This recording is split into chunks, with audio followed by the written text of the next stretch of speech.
Indonesia juga sedang menghadapi problem yang sama. Narasi sosialisme diucapkan oleh Presiden Prabowo. Tapi pertanyaannya, apakah menteri-menteri ini paham tentang narasi sosialisme? Termasuk Menteri Keuangan, paham nggak? Menahan anggaran daerah itu bertentangan dengan prinsip keadilan sosial bagi seluruh rakyat. New York ini seorang sosialis. Kalau pakai narasi sekarang dia Sumitronomics, kira-kira begitu. Dia menghidupkan ethics of care, peduli pada anak yatim, kasih shelter pada orang miskin tuh, mengucapkan prinsip-prinsip feminisme tuh. Jadi Anda bayangkan Amerika sekarang narasinya, narasi utamanya itu narasi Donald Trump diganggu, digugat dan diinterupsi oleh narasi sosialis. Saya ingin satu waktu ada sister city dari Depok, yaitu New York City. Bayangkan New York City itu isinya kapitalis. Satu New York itu isinya adalah apa namanya, financial institution. Wall Street isinya adalah dolar. Jadi kita lihat bagaimana masyarakat sebetulnya berharap ada narasi yang lebih adil dan beradab, sehingga masyarakat New York artinya memilih seseorang yang narasinya adalah kerakyatan. Sangat jauh berbeda dengan sang presiden. Indonesia juga sedang menghadapi problem yang sama. Narasi sosialisme diucapkan oleh Presiden Prabowo.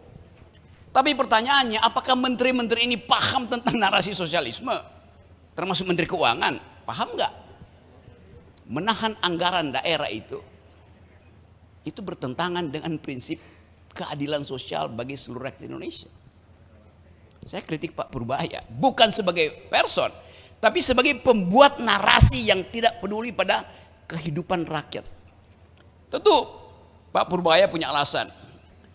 Kepala daerah itu uang dari pusat disimpan di perbankan untuk dapat bunga tuh.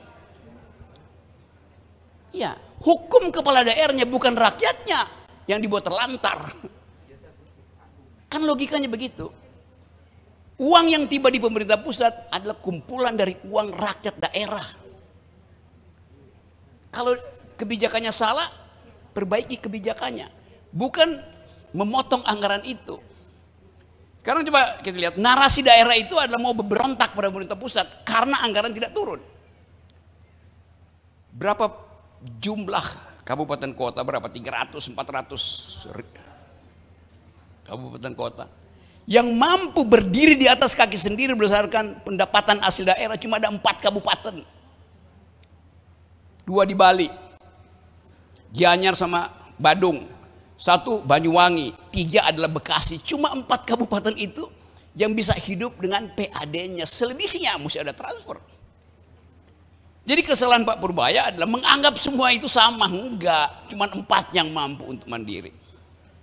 Itu artinya ada narasi yang tidak dipahami oleh Menteri Keuangan, yaitu hak rakyat daerah.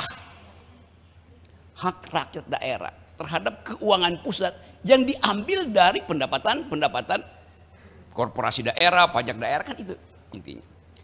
Jadi narasi keadilan, literasi keadilan hendak kita kuatkan dalam isu-isu yang menyangkut isu publik.